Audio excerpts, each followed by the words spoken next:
शान।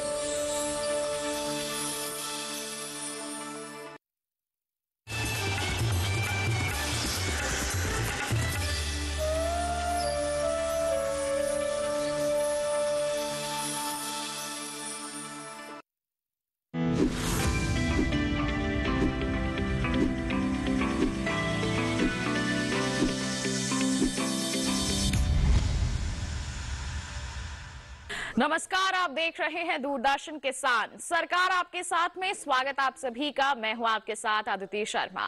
हमारे इस कार्यक्रम में सरकारी योजनाओं की जानकारी हम आप तक पहुंचाते हैं और बता दें, आज के हमारे इस कार्यक्रम में हम आपको बताएंगे राष्ट्रीय बागवानी मिशन के बारे में। क्या है ये मिशन, आइए जानने के लिए सबसे पहले नजर डालें योजना के सार पर।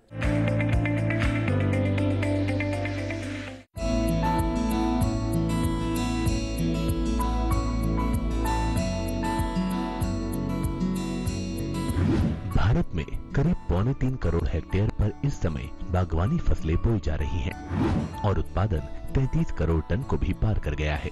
फल और सब्जियों की पैदावार के मामले में हमारा देश दूसरे नंबर पर है, जिनका सालाना निर्यात 34 लाख टन के आसपास पहुंच गया है। ये आंकड़े बताते हैं कि बागवानी फसलें भारत और भारतीय किसानों के लिए कितनी महत्वपूर्ण हैं। वैसे बागवानी में सिर्फ फल और सब्जियां ही नहीं आती, बल्कि फूल, मसाले, सुगंधित पौधे, नारियल और कई तरह की दूसरी फसलें भी इनमें शामिल हैं। भारत उत्पादन के मामले में नित नई ऊंचाइयां छू रहा है, लेकिन उत्पादकता अभी भी समस्या बनी हुई है। बागवानी फसलों के उत्पादन, उत्पादकता और गुणवत्ता को बढ़ाने के लिए ही भारत सरकार ने राष्ट्रीय बागवानी मिशन शुरू किया। केंद्र प्रायोजित इस मिशन की शुरुआत 2005-06 में हुई थी और इसमें फल, फूल, सब्जियों, मसालों और नारियल के अलावा मशरूम, काजू, कोको, बांस, जड़ और कंद वाली फसलों को भी रखा गया। मिशन का उद्देश्य बागवानी फसलों का आमूल-चूल विकास था। ऐसा विकास जिनमें इनकी खेती, कटाई उपरांत क्रियाकलाप और मार्केटिंग भी शामिल हो। संरक्षित खेती इस मिशन का बहुत ही महत्वपूर्ण पहलू है। इसके अंतर्गत ग्रीन हाउस, पॉली हाउस, लो या हाई टनल और मल्चिंग वगैरह पर जोर दिया जाता है। राष्ट्रीय बागवानी मिशन के पहले चरण में बागवानी फसलों का रकबा बढ़ाने पर बल दिया गया और बाद में प्रधानमंत्री कृषि सिंचाई से भी इसे जोड़ा गया। इसी तरह केंद्र सरकार ने बागवानी फसलों के और बेहतर विकास के लिए एकीकृत बागवानी विकास मिशन शुरू किया। राष्ट्रीय बागवानी मिशन को भी उसमें शामिल कर लिया गया। सरकार इस मिशन के तहत किसानों को आर्थिक सहायता उपलब्ध करा रही है। मिसाल के तौर पर संरक्षित खेती का ढांचा विकसित करने के लिए 50 से 70% तक का सरकारी अनुदान है। कटाई के बाद बागवानी फसलों में नुकसान का अनुपात काफी ज्यादा है। विशेषज्ञों का मानना है कि करीब 15 से 20% फल और सब्जियां उपभोक्ता तक पहुंचने से पहले ही खराब हो जाती हैं। यही वजह है कि राष्ट्रीय बागवानी मिशन कटाई उपरांत प्रौद्योगिकी को बढ़ावा दे रहा है।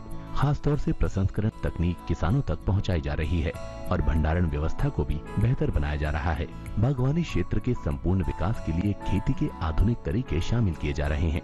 साथ ही कुशल या अकुशल लोगों, खासकर बेरोजगार युवाओं के लिए रोजगार का इंतजाम किया जा रहा है। मिशन ने बागवानी फसलों की पैदावार और क्षेत्रफल दोनों को बढ़ाने में मदद दी है। शुरुआती 1 दशक के दौरान ही इनके रकबे में औसतन 2.7% और उत्पादन में 7% का इजाफा दर्ज किया गया। 2004-05 में बागवानी फसलों की पैदावार 16 करोड़ 69 लाख टन रही थी, जो आज 33 करोड़ टन से भी ऊपर पहुंच गई है। यानी योजना की शुरुआत से लेकर अब तक उत्पादन 2 गुना हो गया है। इस योजना का लाभ लेने के लिए आपको सहायक कृषि अधिकारी या फिर जिला उद्यान कार्यालय में संपर्क करना होगा। यहाँ आपको जमीन के कागजात, आधार कार्ड, पासपोर्ट फोटो और बैंक अकाउंट डिटेल्स की जरूरत होगी।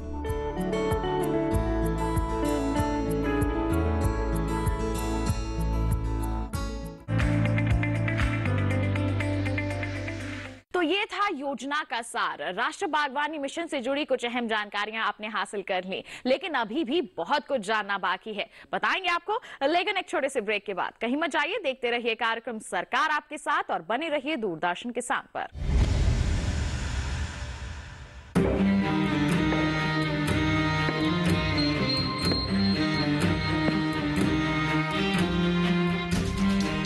कब तक आप ऐसे फ्यूचर का टेंशन लेकर चलते रहेंगे?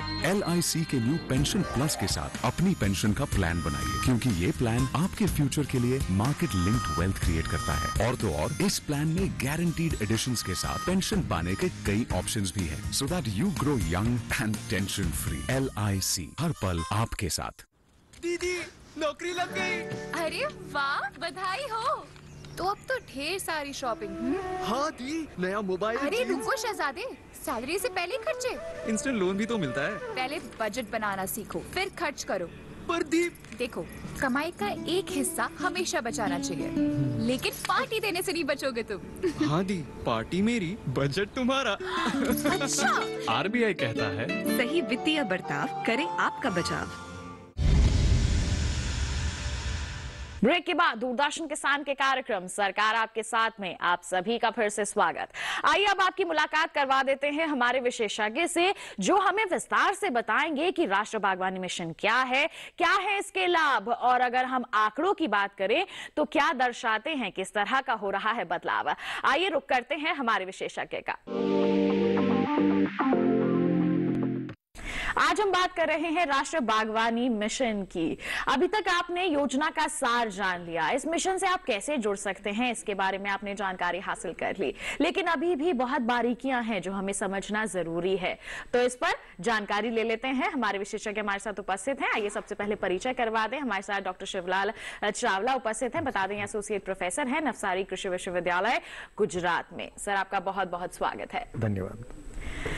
तो आइए राष्ट्रीय बागवानी मिशन क्या है ये समझें। उससे पहले हमारे विशेषज्ञ से हम ये जान लेते हैं कि बागवानी का महत्व क्या है, क्योंकि अगर हम बागवानी के महत्व को समझ जाएंगे तभी ये समझना भी बहुत आसान हो जाएगा कि ये मिशन क्या है, क्यों इसकी शुरुआत हुई। तो बागवानी के महत्व के बारे में क्या कहेंगे? बागवानी जो भारतीय कृषि है उसका एक महत्वपूर्ण घटक है, और हम जानते हैं कि हमारी जो कृषि जो है वो भारतीय अर्थव्यवस्था की उसको रीढ़ की हड्डी कहा जाता है, क्योंकि देश की जो 60% जो जनसंख्या है वो कृषि पर निर्भर है, तथा देश के जो सकल घरेलू उत्पाद का तरफ देखें हम तो उसका जो 20% हिस्सा है वो उसमें कृषि का योगदान है। तथा बागवानी की बात करें तो बागवानी का मतलब है कि फल फूल सब्जियों की खेती तथा साथ ही औषधि एवं सुगंधित फसलों की खेती तथा प्लांटेशन क्रॉप जैसे कि नारियल, रबर, चाय, कॉफी, इनकी खेती तथा इनके तुड़ाई उपरांत प्रबंधन तथा इनकी जो बाजार व्यवस्था है वो भी इसके अंतर्गत शामिल है। तथा ये जो कृषि का जो बागवानी में जो अभी योगदान है वो 33% उत्पादन में योगदान है, जबकि इसका जो फसल का जो एरिया है वो सिर्फ 18% ही है।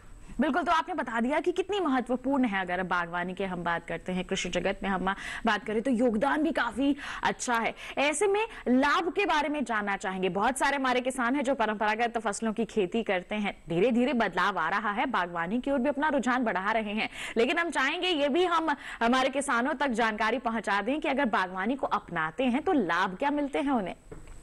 तो खास तौर से जो बागवानी जो है वो छोटे व सीमांत कृषकों के लिए तो बहुत ही वरदान साबित हुआ है, एक तरह से काफी लाभ का सौदा है, क्योंकि इसमें जो खाद्यान्न फसलों की तुलना में जो बागवानी जो फसलें उनका उत्पादन कई गुना है, तथा जो इसमें बागवानी फसलों में जो सिंचाई की भी कम जरूरत पड़ती है, तथा ये पोषण सुरक्षा को भी काफी सुनिश्चित करता है। तथा इससे जो आय की बात करें तो खाद्यान्न फसलों की तुलना में इससे काफी ज्यादा आय प्राप्त होती है।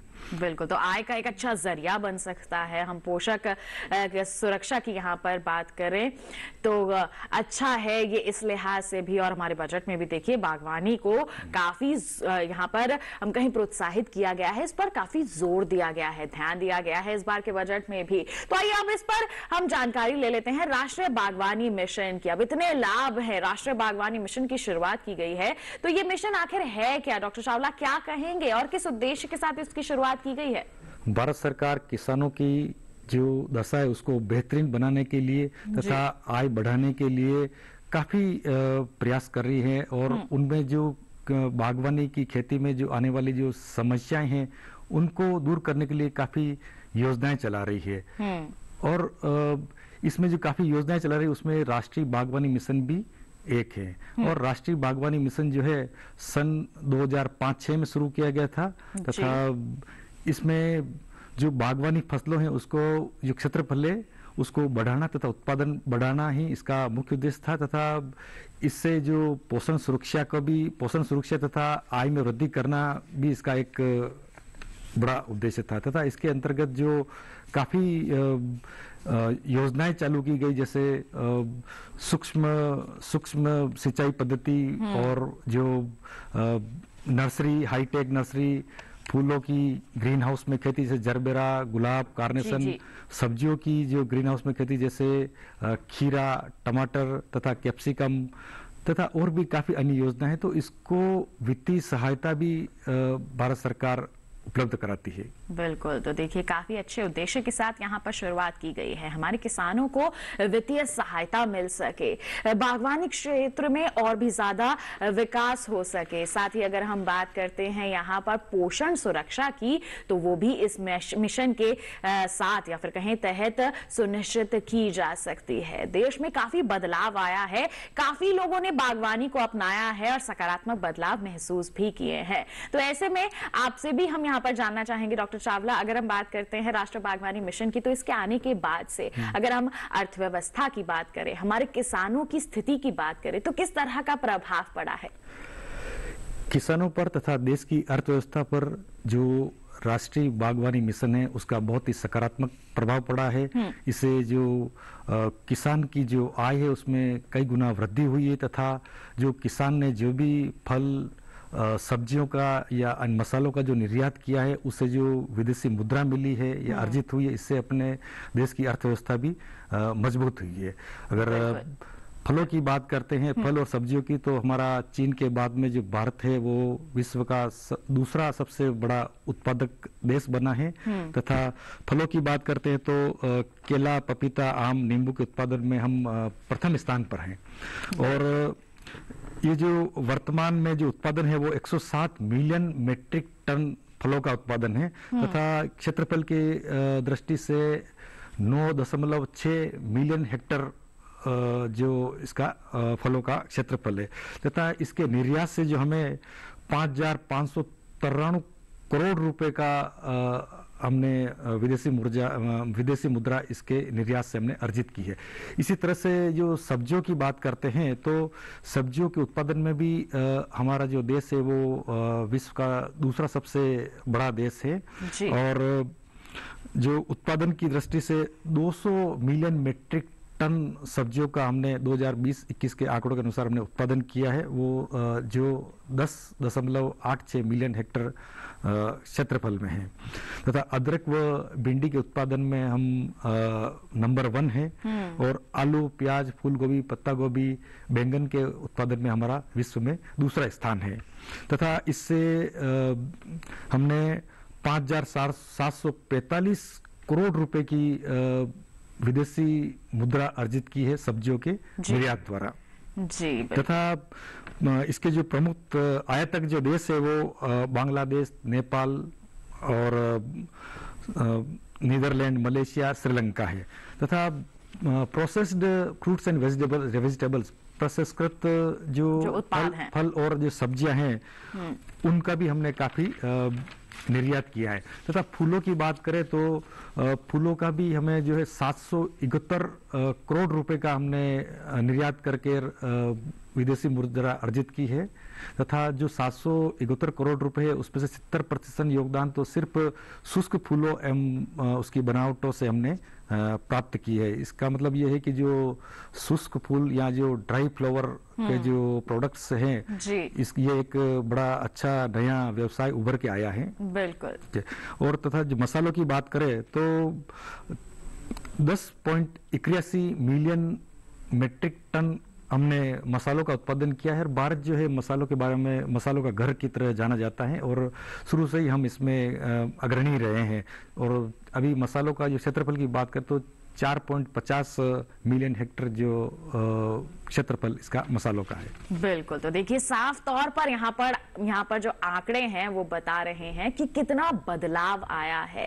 पहले जहां कम ही किसान बागवानी से जुड़े होते थे, अब उसमें हम वृद्धि देख रहे हैं। देखिए आंकड़े बता रहे हैं कि निर्यात कितना अच्छा हो रहा है, हम इसमें उन्नति कर रहे हैं और क्या फर्क पड़ रहा है, इससे हमें विदेशी मुद्रा अर्जित हो रही है, अर्थव्यवस्था हमारी मजबूत हो रही है और सीधे तौर पर हमारे किसानों की आय में भी तो वृद्धि हो रही है। तो देखिए काफी हम कह सकते हैं कि सकारात्मक प्रभाव पड़े हैं राष्ट्रीय बागवानी मिशन के आने के बाद हमारे किसानों की जिंदगी में, साथ ही साथ हमारी देश की अर्थव्यवस्था में भी। आंकड़े तो आपने बता दिए कि किस तरह का प्रभाव पड़ा है। अगर हमारे किसानों की हम बात करते हैं, आय तो बढ़ती ही है, साथ ही साथ और किस तरह के लाभ हमारे किसानों को राष्ट्रीय बागवानी मिशन के तहत मिलते हैं? राष्ट्रीय बागवानी मिशन के तहत हमारे जो किसानों को, उनको कोई नर्सरी स्थापित करना चाहता है, ग्रीन हाउस की खेती करना चाहे बागवानी फसलों की, तो उसमें भारत सरकार और राज्य सरकार जो है उसको वित्तीय सहायता देती है। तो यहाँ पर अनुदान दिया जाता है तथा जो टेक्नोलॉजी भी इसमें देती है कि कैसे उसकी उत्पादकता को बढ़ाना है, इसमें सहयोग करती है। बिल्कुल। और कोई बागवानी जो फसलें हैं उनमें सिंचाई की सुविधा करना चाहते हैं तो उसके लिए भी जो सरकार इसमें वित्तीय सहायता देती है। बिल्कुल, तो देखिए वित्तीय सहायता हमारे किसानों को मिलती है। अगर आप ग्रीन हाउस लगाना चाहते हैं या फिर नर्सरी लगाना चाहते हैं तो उसमें आपको अनुदान राशि यहाँ पर उपलब्ध करवाई जाती है और साथ ही साथ जो नई नई तकनीकें हैं, आधुनिक तकनीकों की अगर हम बात करते हैं तो उसकी जानकारी आप तक पहुंचाई जाती है और साथ ही साथ उन तकनीकों को भी आपके खेतों तक, आपकी नर्सरी तक पहुंचाने में मदद करती है सरकार। तो सीधे तौर पर अगर आप राष्ट्रीय बागवानी मिशन से जुड़ते हैं तो ये आपके लिए फायदे का सौदा साबित हो सकता है। ऐसे में डॉक्टर चावला, आपसे जानना चाहेंगे, हमारे किसानों के लिए ये समझना या फिर ये चयन करना मुश्किल हो जाता है कि हम कौन सी फसल का चयन करें। जैसे अगर हम मिश्रित खेती की बात करते हैं, उसके साथ बागवानी को अगर मिला लें तो कितना फायदेमंद हो जाता है ये? अगर मिश्रित खेती, जैसे शुरुआत में जो कोई फलों का उद्यान लगाते हैं, फलों का बगीचा लगाते हैं, तो फल जो है 4 से 5 वर्ष बाद आना शुरू होते हैं, तो उसमें शुरू में अपन सब्जियों की मिश्रित खेती कर सकते हैं या कोई दलहनी फसलें हम लगा सकते हैं। इस तरह से हम जो एक्स्ट्रा जो आय है उससे प्राप्त कर सकते हैं। बिल्कुल, तो देखिए आप अगर फल उद्यान लगा रहे हैं, उसके साथ अगर आप सब्जियां लगा लें तो ये आपके लिए अच्छी आय का स्रोत भी बन सकती हैं। यहाँ पर हम आपसे जानना चाहेंगे, जैसे हम राष्ट्रीय बागवानी मिशन की बात कर रहे हैं, लोगों को इस मिशन के बारे में जागरूक कर रहे हैं, ऐसे में बागवानी के बारे में भी बताना बहुत जरूरी हो जाता है कि लोग जागरूक रहें कि बागवानी के अंतर्गत वो क्या क्या कर सकते हैं। फूलों की खेती के बारे में क्या कहेंगे, क्योंकि बहुत ही अच्छा और उभरता हुआ व्यवसाय है ये, और आपने सूखे फूलों की यहाँ पर बात की है, इससे तो हमारे किसान अच्छी आमदनी अर्जित कर ही सकते हैं। क्या कहेंगे इस बारे में? जी, फूलों की खेती अगर किसी किसान के पास जो सिटी या नगरीय क्षेत्र के आसपास जमीन है और बहुत कम जमीन है, वहां रह रहा है, तो वो फूलों की खेती कम क्षेत्रफल में करके और अधिक से अधिक मुनाफा ले सकता है तथा वो खुद ही जो उसके जो उसमें मूल्य वृद्धि करके, जैसे माला बना के या कोई बुके बना के या छोटी दुकान खोल के और ज्यादा से ज्यादा उसमें मुनाफा कमा सकता है। तो इसके प्रसंस्करण से भी जुड़ा जा सकता है, ये भी क्या फायदा दे सकता है हमारे किसानों को? जी, इसके जैसे गुलाब है तो देसी गुलाब से काफी गुलकंद बनाया जा सकता है, गुलाब जल बनाया जा सकता है, और जो किसान जो कर्तित पुष्प या कट फ्लावर्स, लूज फ्लावर्स जो कर रहे हैं, वो लूज फ्लावर्स का माला या फिर अलग काफी तरह के जो डेकोरेशन है वो किया जा सकते हैं, जो बुके बनाए जा सकता है, और भी काफी जो श्रृंगार, जो जैसे गाड़ियों का डेकोरेशन है और जो भी शादियों में मंडप का ये जो डेकोरेशन है, टेंट, ये जो है वो सब करके और अधिक से अधिक उसमें मुनाफा कमा सकते हैं। बिल्कुल, तो हमारे किसान अगर फूलों की खेती से भी जुड़ जाते हैं तो भी आपको फायदा यहाँ पर मिलता ही है। कई तरह के उत्पाद आप यहाँ पर तैयार कर सकते हैं। देखिए साल भर मांग बनी रहती है, चाहे हम फूलों की बात करें, हम फलों की बात करें, सब्जियों की बात करें। ऐसे में अगर आप इनकी खेती को अपना लेते हैं तो आपके लिए ये बहुत ज्यादा लाभकारी साबित हो सकता है और उसमें पूरा सहयोग आपको मिल रहा है हमारी सरकार का। राष्ट्रीय बागवानी मिशन की शुरुआत ही इसी उद्देश्य के साथ शुरुआत की गई है ताकि हमारे किसान बागवानी के क्षेत्र में बढ़ चढ़कर आगे आए और इस क्षेत्र का विकास और विस्तार हो सके, हमारे किसानों की आर्थिक स्थिति में बदलाव हो सके। चाहे हम बात करें अनुदान राशि की, चाहे हम बात करें यहाँ पर तकनीकों के ज्ञान की, चाहे संरक्षित खेती करना चाहते हैं तो उसके ढांचे को आपके खेतों तक पहुंचाना है, चाहे हम बात करें बाजार व्यवस्था, प्रसंस्करण और भंडारण की, ये सभी इस मिशन के अंतर्गत समाहित हैं। आप इन सभी का लाभ ले सकते हैं, बशर्ते आपको इस मिशन से जुड़ना होगा। आसपास जो भी आपके जिला उद्यान अधिकारी हैं उनका आप रुख कर सकते हैं, यहां पर उनके पास जाइए, इस मिशन को समझिए, आपके क्षेत्र में किस तरह से इसका क्रियान्वयन हो रहा है, उनसे पूर्ण जानकारी लेने के बाद आप इसका हिस्सा बन सकते हैं।